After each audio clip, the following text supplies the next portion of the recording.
সুপ্রিয় দর্শক, আসসালামু আলাইকুম।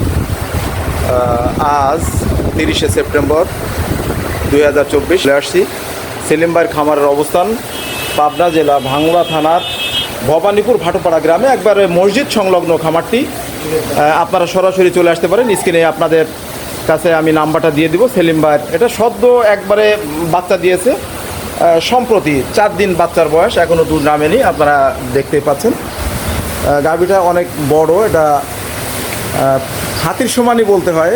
গাভীটা 2 দাঁতের গরু, এটা সম্পূর্ণ 2 দাঁত, প্রথম বাচ্চা। সেই হিসাবে এটা সেলিম ভাই দাম রাখছে 2,60,000 টাকা। হয়তো দাম দর করে আপনারা সামান্য কম বেশি করে গাভীটি নিতে পারবেন। সরাসরি দেখে রাখেন দর্শক, এখনও পুরোপুরি দুধ আসে নাই। এই ধরনের গাভী থেকে অন্তত 25 থেকে 30 লিটার দুধ আপনারা আশা করতে পারবেন। তলাটা দেখাই দিই দর্শক, দেখে রাখেন। সবে মাত্র আসলে এটা বাচ্চা দিয়েছে, একটু সময় লাগবে দুধ আসতে।